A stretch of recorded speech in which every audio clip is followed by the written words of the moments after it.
আজকে আমরা এমন কয়েকজন ইউটিউবার এন্ড টুইচ স্ট্রিমারদের কথা বলতে যাচ্ছি যারা তাদের লাইভ গেমিং সেশনের সময় তার ক্যামেরার ভিতরে কিছু ভয়ঙ্কর এন্ড প্যারানরমাল অ্যাক্টিভিটিস ক্যাপচার করেছে এবং তিনি নিজেও স্পষ্টভাবে অনুভব করেছে। যতগুলো ভিডিও আমি দেখাতে যাচ্ছি তাদের মালিক এবং তাদের ভিডিওগুলো আমি আমার ভিডিও ডিসক্রিপশনে দিয়ে দিচ্ছি, সুতরাং আপনি যদি তার আসল ভিডিওগুলো দেখতে চান তবে অবশ্যই দেখে আসতে পারেন।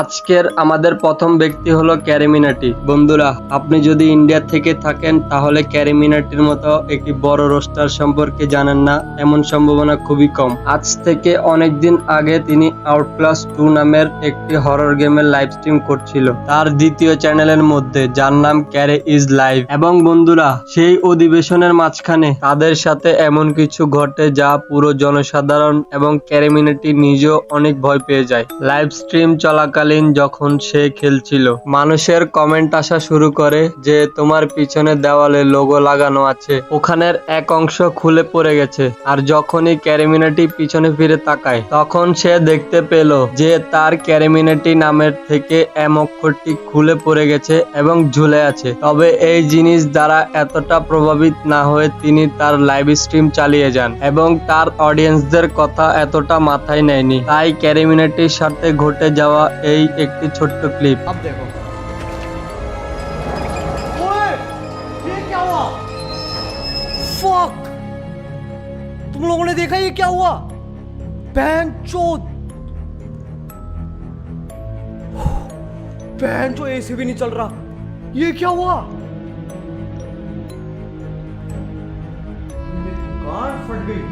আমাদের লিস্টের 2 নম্বর ব্যক্তি হলো রাবজি এবং তার একটি ইউটিউব চ্যানেলও রয়েছে যার উপরে সে অনেক ধরনের গেমিং লাইভ স্ট্রিম করা হয়। আজ থেকে অনেক দিন আগে রাবজি তার ইউটিউব চ্যানেলে লাইভ স্ট্রিম করছিল আউটক্লাস 2 নামক একটি গেমের একটি হরর ঘরে বসে, এবং তার সাথে এমন কিছু প্যারানরমাল অ্যাক্টিভিটিস ঘটে যায় যেগুলো মনে পড়লে সে এখনো অনেক ভয় পেয়ে যায়। তো বন্ধুরা, যখন রাবজি আউটক্লাস 2 এর লাইভ স্ট্রিম করছিল এবং পিছনে পরিষ্কার দেখতে পেয়েছিলেন যে একটি দরজা নিজে নিজে খুলতে শুরু করে এবং লোকরাও তাকে এই কথা বলতে শুরু করে, এবং যতক্ষণ না রাবজি ওইদিকে মনোযোগ দেয় ওই সময়ের মধ্যে খুব দ্রুত সেই দরজাটি বন্ধ হয়ে যায়, যার শব্দ শুনে রাবজি খুব ভয় পেয়ে যায়। রাবজি যখন চেক করতে যায় সে লক্ষ্য করে যে লবির লাইটটি বন্ধ ছিল কিন্তু এখন সেটি চালু। লাইট নিভিয়ে তিনি সোফায় এসে বসলে লোকজন বলছিল যে আলোটা সবে সে নিভিয়েছিল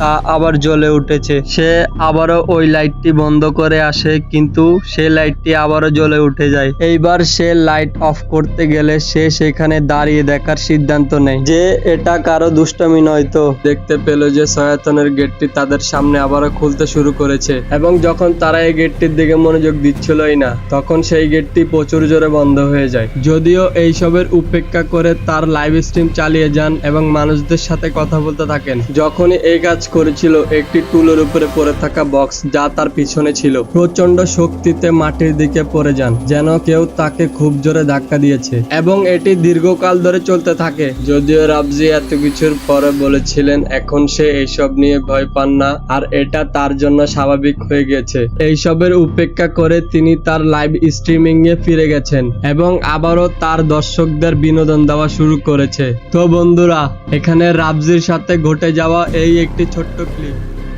But yeah, that was the tragic story of my my bringing down of my dearest Lydia. Oh my!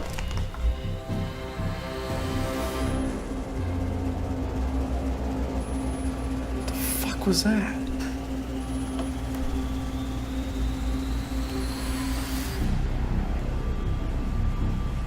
Come, Elvis.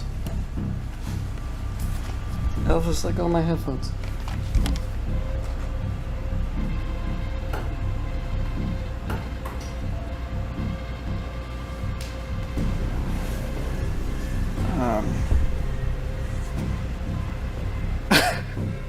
Dude, the light, you just turned it off and it went back on.